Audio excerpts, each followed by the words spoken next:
Breaking news from Paris. The French President, Emmanuel Macron, has named François Bayrou as the country's next Prime Minister. The announcement follows the collapse of the government last week. Mr. Macron was under pressure to select a leader who can satisfy the demands of a broad coalition and pass a budget for next year. France has been in political turmoil since the president called a snap parliamentary election in July.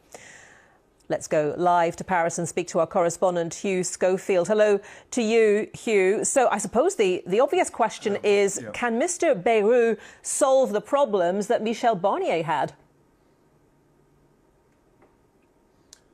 That is the question, and the betting must be on the answer no, because nothing's changed. The arithmetic's the same.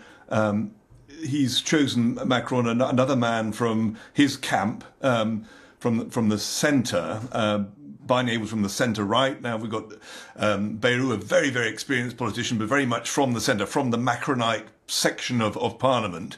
And his task, obviously, is going to be to try to reach out to bits on the right, bits on the left, to see if he can cobble together either an informal coalition or de facto groups of people who vote for him to get legislation through. But I don't see why anything has particularly changed. The same sort of promising-ish beginning was there for Barnier. Everyone pronounced goodwill and said, well, we'll see how he does.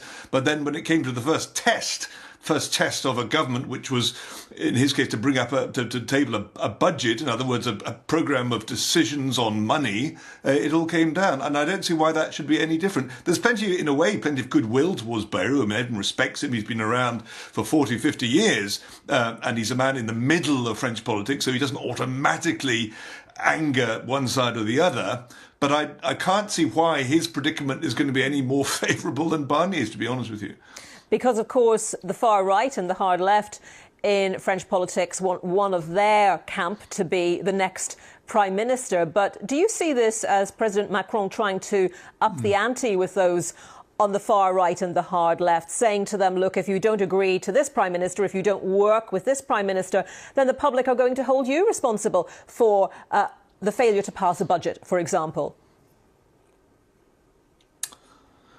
Well, I mean, that may be what he's calculating. I mean, I think everyone sees that there is a need to get a budget through soon. I mean, the country will continue. There's going to be emergency legislation pushed through now that will allow the 2024 budget to sort of tick over month by month into next year. So, things will go on. But everybody knows that,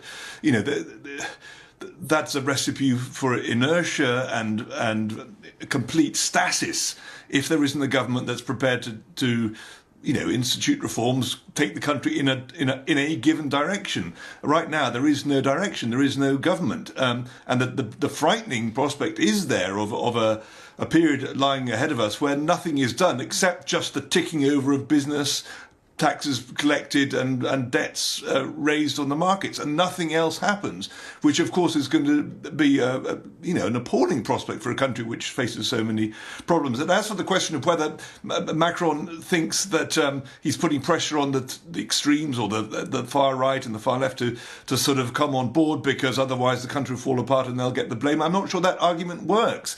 Madame Le Pen was blamed by Parisians last week for bringing down the government and being irresponsible in their views, but the polls show that she's gone up even further. Outside of Paris, no one has been looking on this at all because they're just completely bemused